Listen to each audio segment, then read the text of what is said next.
Welcome back to another part of this F1 25 My Team Career Mode. This is part number 24 today for the Belgium Grand Prix in Season 2.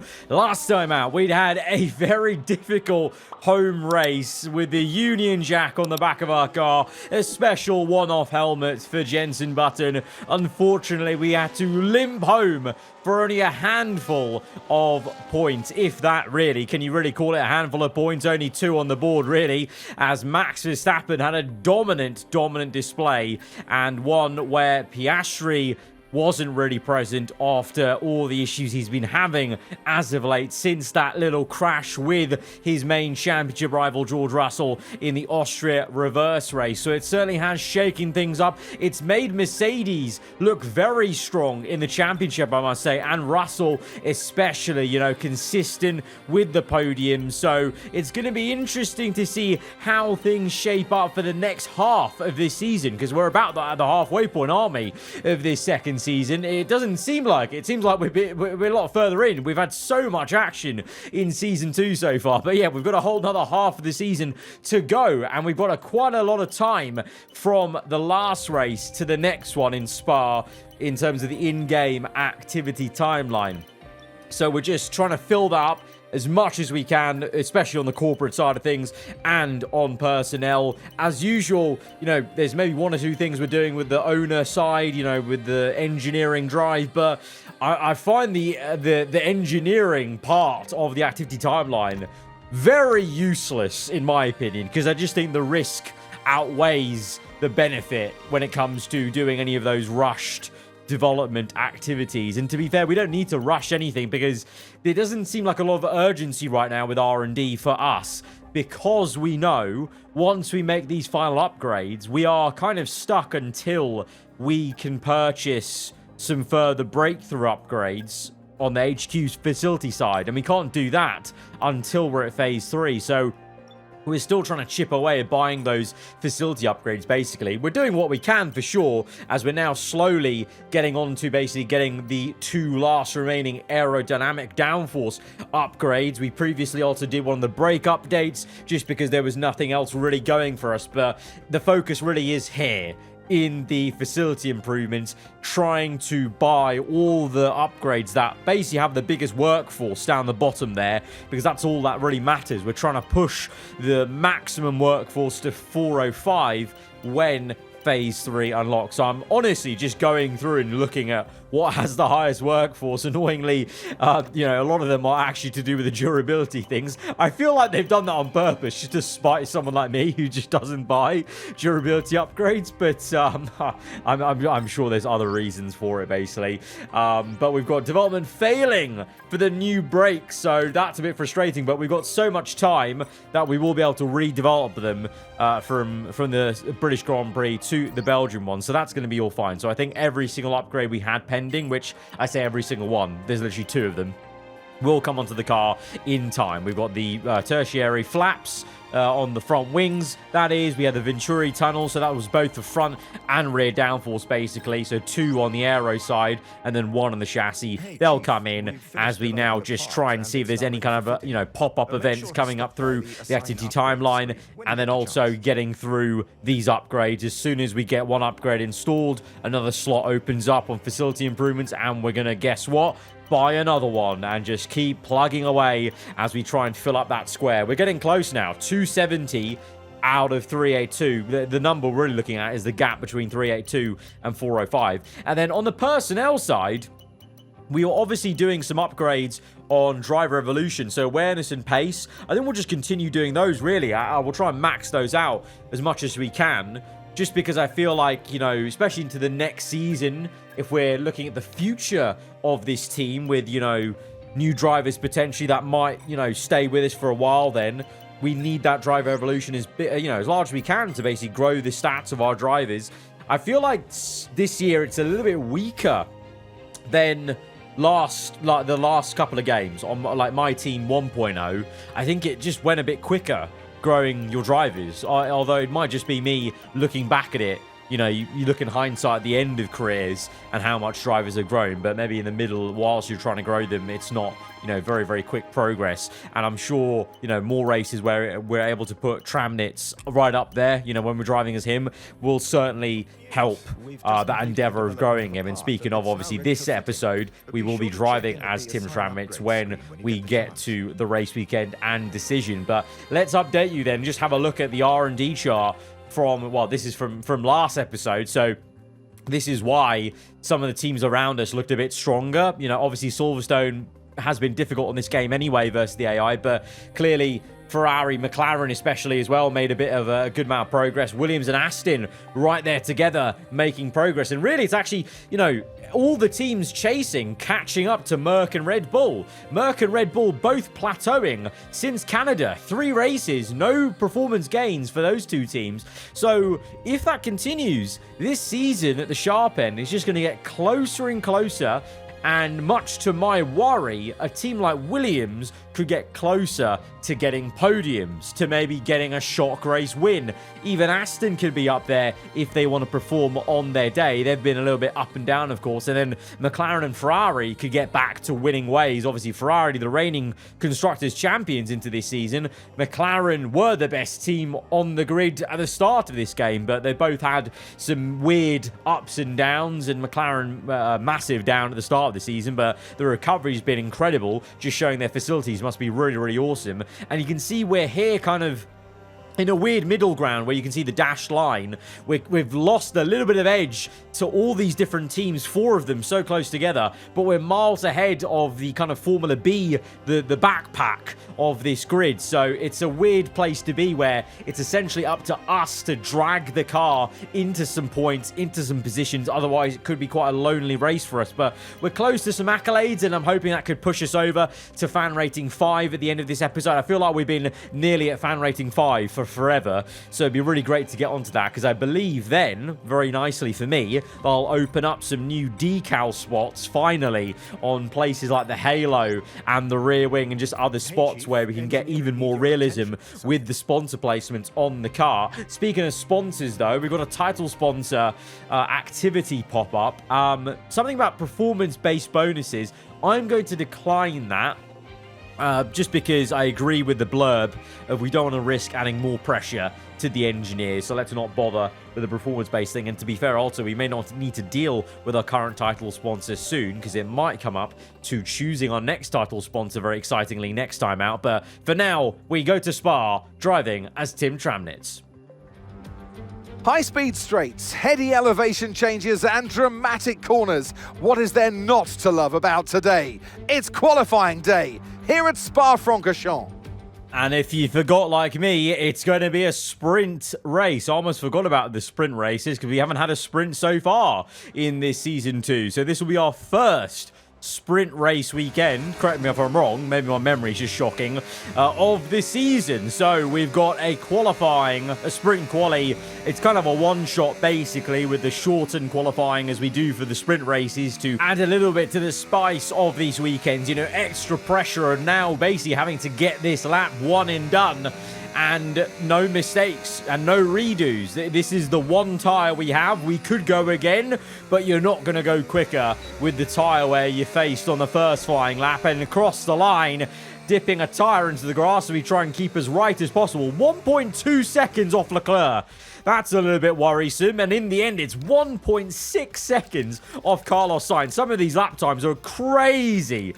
Crazy. I don't know whether that's the game, whether that's the sprint specifically, the sprint quali specifically. I don't know. Either way, it's a bit of a disappointing sprint quali for Jenson Button down in P17. We're P10. I would have expected, obviously, Button to be up there as high as a rating he is, but it is sprint quali. There is only one go, so it means that there are some hiccups here and there. Red Bull as a whole maybe not looking as strong as they did at Silverstone. The rest of them, though, kind of filters out in a way from what we saw at the British Grand Prix and from the R&D chart. Merc are up there, but Ferrari, Williams, McLaren, all three of those teams right there behind Carlos Sainz. Maybe a surprise to see Russell a bit down the order and Piastri as well. It's only the sprint though, but this is a rehearsal for the full quali, a rehearsal for the full Grand Prix. So let's see how things pan out in this race for them and for us, as it's overcast conditions, a bit doom and gloom as we go to 5 red lights, and the sprint is away here in Sparta. Very slow start for George Russell, the new championship leader.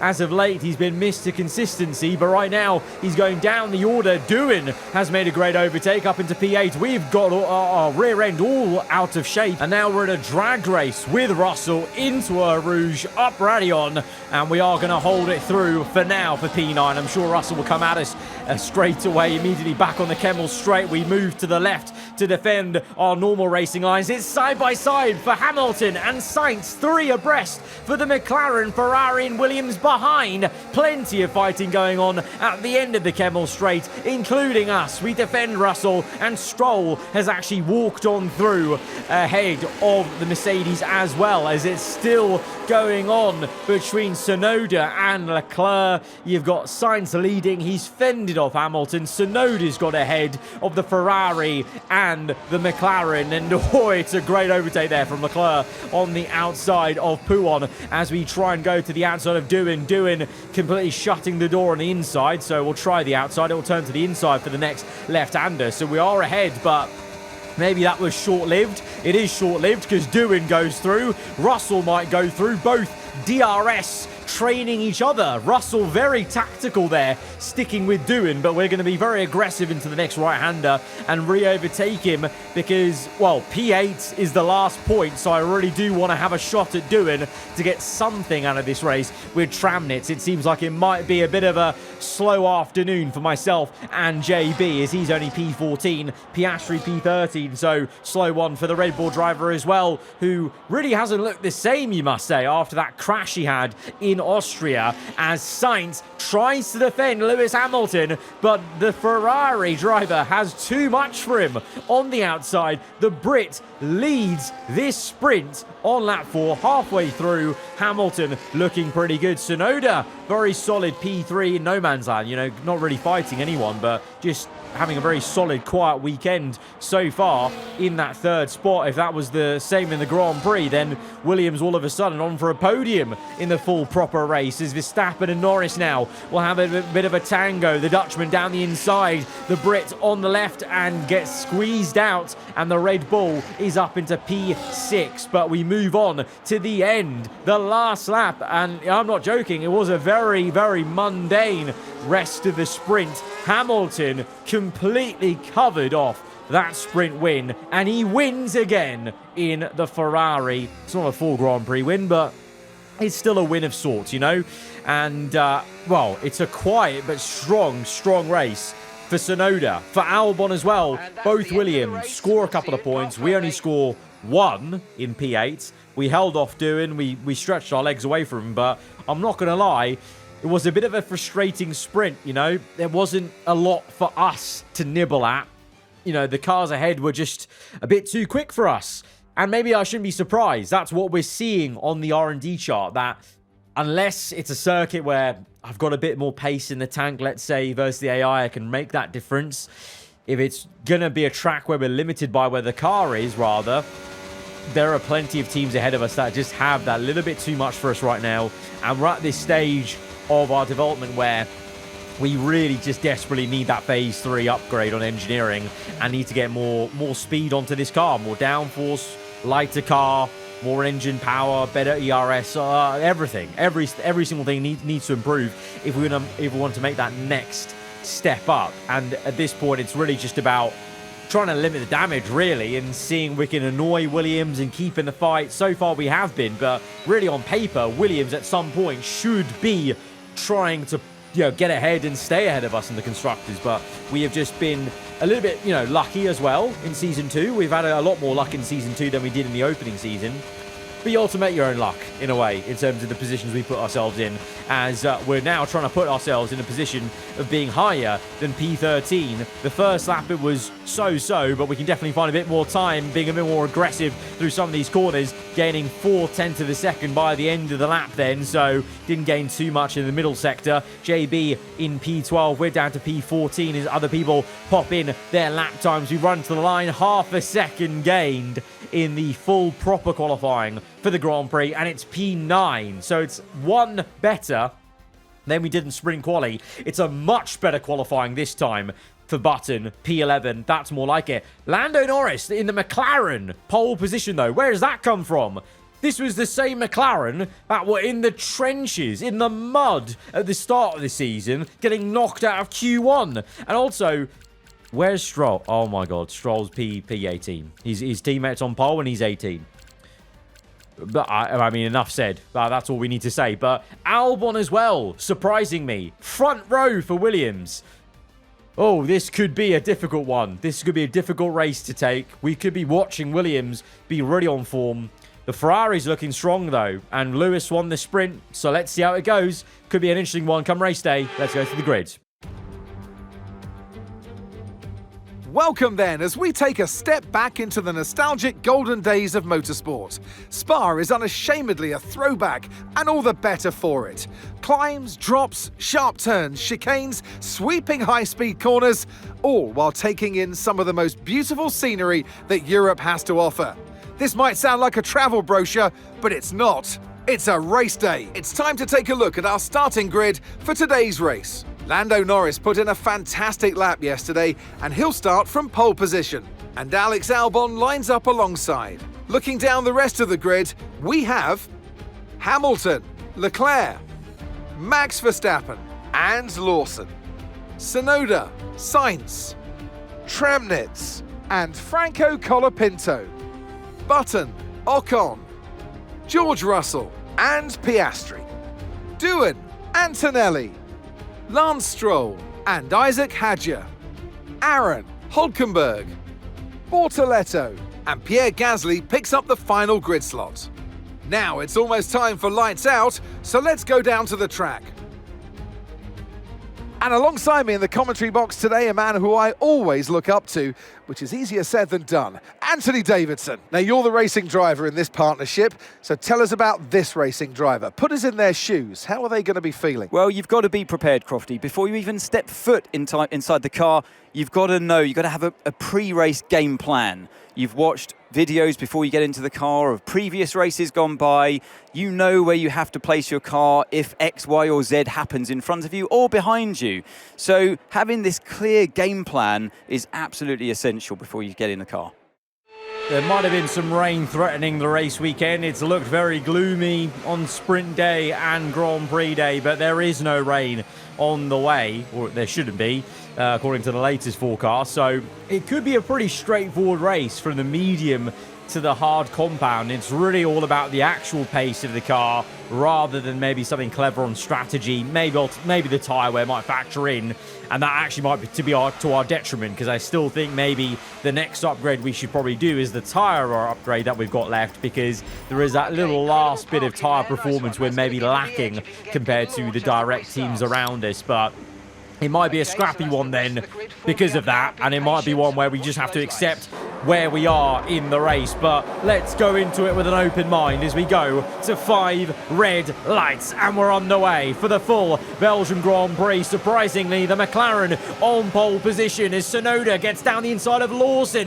The Williams up into P5 maybe as he goes for the double pass. Tsunoda has absolutely cooked into turn 1. It's 2 overtakes. He's ahead of the Red Bull. Button has followed us through. He's into P8. Albon is fighting Hamilton for P2 as he was on the front row, of course, and he's still trying to maintain second as Button comes at us at a rate of knots. We don't put up much of a fight. It's too early to do that as it's 3 wide into the end of the Kemmel Straight. The 2 Ferraris fighting Albon, and Albon has actually held his own. He is fully fended off 2 Ferraris, and Tsunoda, what the? Tsunoda's going for the move on Leclerc. He might be up to P4. Tsunoda might have just might just be going from P7 to P4. What on earth has gone on into the Williams' breakfast this morning, because they are on absolute cloud 9 at the moment. This is worrying for us. I wonder, did they get even closer on the R&D charts to the top 2 teams? And if they did, this is ominous. This is... I felt really good about fighting Williams, our in-game rival so far in the Constructors, but could this be the beginning of the end, I wonder, as we are simply defending Carlos Sainz, trying to give JB a bit of breathing room ahead of us, as George Russell, after another poor qualifying from the sprint quali to the full quali, is trying to recover. He's overtaking Colapinto. The same for Oscar Piastri. He needs to recover. What is going on? The 2 championship rivals, now, Piastri's down the order in the championship. Sainz is actually the man in second place. It's a 1-2 lockout in the championship standings, but you know what I mean. The 2 prominent figures in the 2 different teams, Russell and Piastri, they're having a bit of a weird moment in the season where they're lacking a bit of overall one-lap pace, and that's hurting them then come race day as they have to recover. And right now, Williams are enjoying a real nice bout of performance, but Hamilton is there. He's mixing it up. Him and Albon, they've been swapping a couple of times up until this lap 4, where Albon is swapped back to second place. It is a Williams sandwich with a Ferrari middle, as Russell tries to now have a look at Lawson, and Piastri does get a move done. I think this is on Colapinto on the outside. So it's now Piastri directly behind Russell. And I feel like there's some unfinished business here, These 2 haven't come together on track since that crash they had in Austria. So, there's some sparks to be had with the Australian versus the Brit. Red Bull Ford versus Silver Arrow of the Mercedes is, again, you guessed it, Hamilton into second, Albon down to third, but Albon comfortably can come back at him every single time. And on lap 7, he's staying ahead of Hamilton down the Kemmel Straight. There's instead maybe going to be a swap for behind them. It's the other Ferrari v Williams fight, Leclerc versus Yuki Tsunoda, and Leclerc powers past, and so now might get onto the back of Hamilton. Could there be a little swap? Maybe Leclerc's got a bit more pace in the tank. Myself and Button together, I've not been really, putting too much pressure on Button because I've been doing my own race. The tyres aren't great. They're already got an orange icon, and this is earlier than we would have wanted to come in, what is scheduled to come in, but we're struggling on tyres. We actually still are facing a bit more tyre wear, clearly, than other teams, or at least I am. And so we were in this weird period in that first stint where I didn't fight Button at all on purpose, because we were just running together as a duo. Good pace, he was giving me DRS, so it was a good vibe of just staying in that pocket, that bubble of ours where we couldn't go any quicker to attack the cars ahead of us, but we were going quick enough together as a pair to keep Russell, Piastri, the 2 Astons at bay, which is, I think, the goal of this race. I think that's our race today, is weirdly against the championship leader and Piastri, and then the 2 Astons, because they've been behind because of qualifying, because of traffic, and we just got to race who's in front of us. We can't get bogged down on where we'd want to be, otherwise it will turn into a bit of a frustrating sight. Right now, the positives are that was a really good bit of teamwork. What is frustrating, though, is Lance Stroll being the biggest lemon on the track here. Honestly, qualified, millions of miles behind his teammate who was on pole position, Lando Norris. And then, where is that lack of pace when we catch up to him here? How is he not qualified better? Look at this speed this McLaren's got, okay? We make our frustrations known to him. I'm deploying battery, and he is pulling ahead of me in this papaya machine. How is he not qualified better? I'm sorry. It was just so frustrating. I could not believe how much he held us up there in that period where we were trying to gun for it, because now I think we would have been ahead of Albon at this stage if we didn't get held up by Stroll, but we are right there with Albono. So we have made the undercut, a big undercut, by about 3 laps work really well. We've got ahead of not only Button, we've got ahead of Verstappen, Hamilton, Tsunoda, I think. And Tsunoda's had some major issue in the pit stops, it seems, because he's behind Hamilton and Verstappen. And remember, previously, he was right here with the Ferraris, basically, fighting Leclerc, actually. So Leclerc's actually one of the biggest winners out of that, and Tsunoda might be one of the biggest losers, as he's where Button is, I think, on the minimap, as we go for a desperate dive on Albon. It was very, very late. Some would say it was a day late and $1 short, I think, as we were desperate to get that move, because I saw the blue mist descend in the cockpit. I just saw Williams, and I thought, need to overtake, because they have been so good this race so far. And I feel like it's now or never, because we're running really thin on battery, and it's difficult to make a pass. We had this in Season 1, where it was so hard to line up and move, because you feel like you have to use battery to keep up with them, to be there in Sector 3, and then you don't have enough left for Sector 1 as we try and go round the outside, and Albon has defended really well. You know, shuts the door, we go off circuit. That was a really good bit of defense from Albon, can't even knock it. We tried it round the outside, and it just didn't work out. And now he's got a bit of a gap as we make a bit of a mistake coming, you know, through that next section. The pace there maybe is now gone. That was kind of it, maybe. Now we need to go into tyre saving mode to make sure we get to the end in a good measure, and that might involve just waving by Verstappen and Hamilton. They are not in our fight. And if anything, Verstappen and Hamilton going through on us might be a benefit, in terms of they could then go take Albon off the podium. As Verstappen goes down the inside, Hamilton absolutely slaps me up on the outside to go the other way. And the two of them, two big names in this sport, either side of me, just showing how much quicker their cars are, really. But look at the mini-map. It's Lando versus Leclerc and Albon. The top three are so close together. And I actually forgot for a moment, whilst I was fighting Albon, I was fighting for a podium spot, but it was never going to work out. We didn't have that sort of pace. It was just a short-lived venture.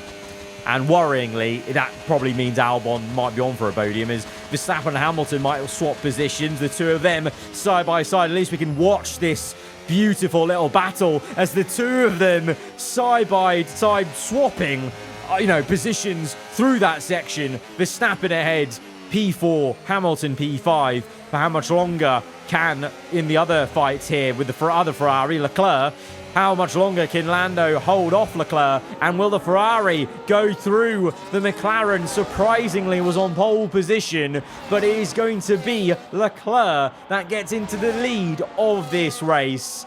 And maybe it's more order resumed, because I would have been very surprised if the McLaren went on to win the race, because they were just woeful early at the start of this season. It would have been really, really odd if they had got that win. Leclerc, though, he's won before in the season. And, Ferrari, they may have had a bit of a slow middle part this season, but you can tell they're definitely getting better, and they're getting back into the groove of things, into a groove that saw them win the Constructors' title in Season 1. As lap 14 onto 15, you saw there, we've swapped with Button, because he's got a bit more pace now at this point in the race. We maybe overused the tyre fighting Albon, and this has become a tactical decision to try and defend the cars behind to secure Button the P6. And that fight is crucially here with the other Williams car of Tsunoda. He had such a great opening stint. I don't know what happened in the pits. Maybe he just got held up. Maybe there was a slow pit stop, but he got pushed down, way down the order, and so he'll be a bit miffed. He'll be wanting to get up the order, but I'm trying my best to hold him back, just to give Button a bit of breathing room, and we will do so. Unlike with Albon, it seems like we do have the pace to overtake Tsunoda, so Albon showing maybe a little bit more of his class in the Williams so far, as we are playing a real big cat and mouse game. That is the biggest lift-off ever into turn one, and it's a risky game, because with the way the AI are, the acceleration at this stage, with where our car is also, it's a very risky game. They could easily run off into the distance, but I hope we are going to time this right. We've got DRS, and we're just tactically using a little bit of ERS to get the move done, bare minimum. But Tsunoda is going to have a great line through there. He's going to undercut our racing line, and he's going to try and do us around the outside. It was a nice attempt. It didn't work out, but nearly you saw an AI switch back me, as we just went a bit too deep into the end of the Kemmel Straight. Piastri now has joined the fight annoyingly, so we've given Button a 5-second gap of breathing room. So it's job done for me in the teammate department, in the team game department. But now, for me, obviously, driving as Tramnitz, we want to try and score as many points as a duo. So I need to try and defend Sonoda, and then, the 2 quickest cars, technically, on paper, on this grid. No biggie. Yeah, it's going to be a tough job. In reality now, this is more showing this is an even bigger job that we've done to get Button the P6, because otherwise Piastri and Russell probably would have caught him and he would have been down to P9. So we've done a real big job there as Lando is crumbling from the lead to second to third. Albon is now into second place for the podium spot as Piastri going for the move of the inside 3 wide as there's a bit of a pinch. There's a tyre in the gravel and Sonoda and Piastri are both equally as hungry as each other to get this overtake done on me, and we're going now wide on the curb. That's going to offset us into the next right-hander. We've opened up the door and Piastri is going to walk right on through it on the outside. We try and get the power down even with a bit of battery use. The Red Bull is just a bit too quick for us as Russell tries to go around the outside at Pouon. Sonoda fights him back. It is all kicking off now in the last third of this Belgian Grand Prix. But Piastri, too much pace for us there, and annoyingly we're down to P8. So now it's reframing. Can we now defend Sonoda again? Can we defend... Okay, bye then. Bye. Okay. Oh, okay. Right, Russell and Sonoda have overtaken us then in an easy foul swoop. Maybe my job's done. We've secured Button the P6. Maybe that's the job at hand as, oh no, I mean, this is bad news for Albon, but it's good news for us as aarava Archer GP versus Williams. Verstappen is going to ruin the party, and he's overtaking Albon for third. Lando, after feeling a bit of pressure, has actually come back at the Williams, and it's McLaren second, Red Bull Ford now in third place, and the Williams is off the third step of the podium now as Russell goes for the move on Sonoda. So I think Williams, they're feeling a bit of tyre wear now, honestly, at the end of this race. That's the only explanation there, because Albon was looking much quicker earlier. Sonoda was as well, but now Sonoda nowhere near these two squabbling for P7 and 8, and it's Russell that's going to get the better of Piastri. So even when they're just fighting for 7 and 8, Russell has got the upper hand versus Piastri. And obviously Sainz has been nowhere since that first stint. He's out the point. So really Russell is going to be gaining a decent amount in the Drivers' Championship here over second place Sainz, over third place Piastri. And, Verstappen might gain on him. Verstappen is definitely someone who's coming into the frame of the Drivers' Championship fight. But we're going to have to see how that updates at the end of this race, as we might even change things further, because Piastri now clearly has some sort of car issue, or his tyres aren't feeling too great. Sonoda's attacking him, and we're trying to pick up a 2-for-1 overtake if we can help it, but it's so annoying because you're watching that fight going on, but we just don't have the grip. The tyre wear icon might not be orange, but trust me, I'm feeling the tyre wear. We don't have that extra oomph we need in the corners, and then in the straight line, we're down to 5% battery, 4% even, and we go for a desperate lunge, and we're going to get the door slammed on us. We can't make the overtake on Sonoda. Piastri might be susceptible right at the end of the race in the last sector, but we can't get Sonoda. So ultimately, we've been beaten by the Williams, both of us. Button's been beaten by Albon. We've been beaten by Sonoda. As it is going to be, though, Charles Leclerc for Ferrari, their second win of this season together. Norris P2, Verstappen third. It's a big third place for Verstappen in his championship fight. He's the reigning champion, remember. And later in the second half of this season, looks like he's coming good again as we dive down the inside of his teammate. And Piastri's poor run of form just continues here, and we're contributing to it as we overtake him for that one last position. But that was a really hard-fought P9. Really hard fought, but the bigger picture, as a team, we got 6 in 9. It could have easily been like 9-10 if it wasn't for us and the teamwork we did there in the middle of the race. Charles Leclerc, what a drive, what a victory. He wins. Well, it all came good in the end for them, but it wasn't an easy start. Not the most straightforward of days, but I think it shows great strength in an athlete as a driver when you can overcome a day like this and walk away still with a victory.